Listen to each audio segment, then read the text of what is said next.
Hi. Today, after spending time with the Empress, the Divine Mother and the giver of life, the doorway to life on this earth, and the ultimate nurturer, uh, we move on to the Emperor, the Divine Father. And with the Divine Father, obviously life depends upon, you may come into the world through the mother, and the mother may be the first nurturer and protector. But, there is no life without both ends of the spectrum, the Divine Mother and the Divine Father, the progenitor and the source of life as well. With the Father, however, think of the image that I mentioned yesterday with the Empress, the image from Bhakti Yoga of the child sitting safe and loved and protected in his mother's lap, always safe, never moving from that place no matter what he or she thinks is going on. But also important to that image is the fact that behind the mother is the Father, standing with his arm around her protectively. And that is the key to the emperor, to rulership, which is about rulership.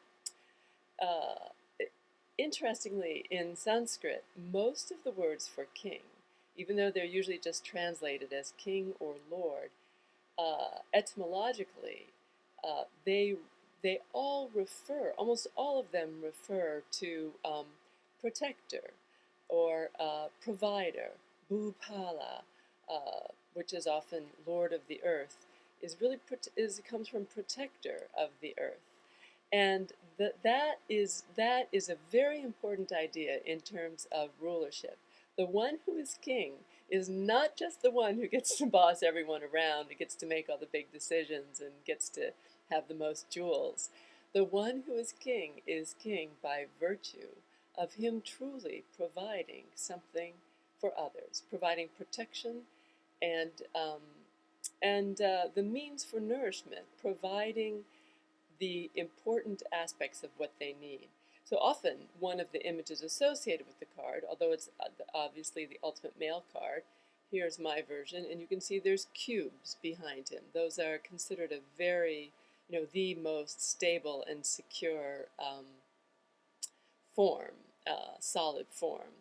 And other versions of the king. Here's the emperor in an old version, and here is my other version, which shows the crown and the orb and the scepter, and Crowley's version, right there. You can see that they're all red, and I am wearing red in honor of the king today.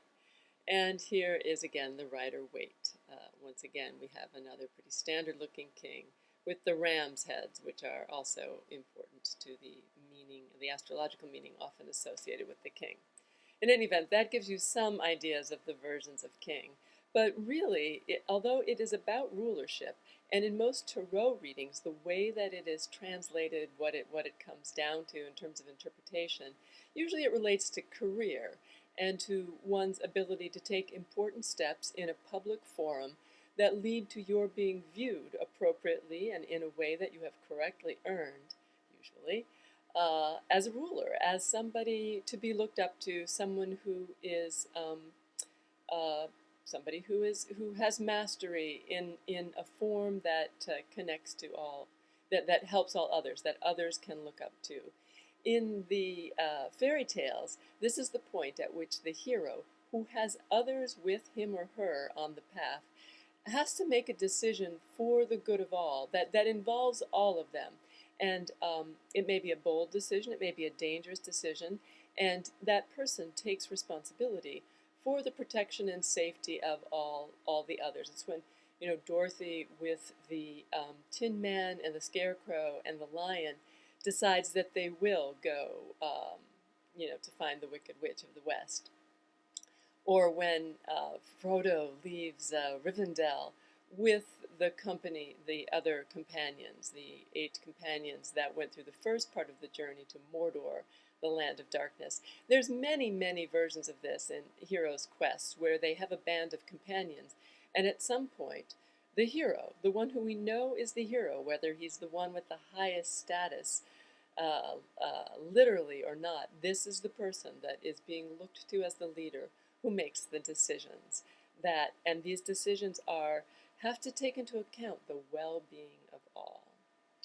So as you approach the emperor, this can be a day when you do, the more obvious things of taking important steps towards, usually again it would be in your career, but something that has to do with your leadership, your rulership in the world in an important way.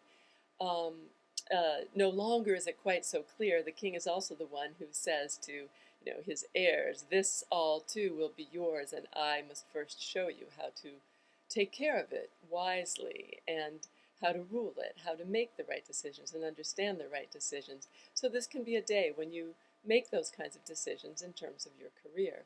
But it can also be a day in which you go a little deeper to the real meaning of rulership, which allows for protection and providing. Whether you're providing for those who truly rely on you in some sort of literal manner, or whether you're assessing all those different characters that live inside you, and you are taking on your rulership of this quest and making the decision and setting out on the way that protects and provides for all of those forms, all of those beings that live inside you and that rely on you to understand and move forward. Enjoy your day of rulership, of being the king, the emperor. Remember, it doesn't mean you get to boss everyone else around, although you can wear as many jewels as you want to.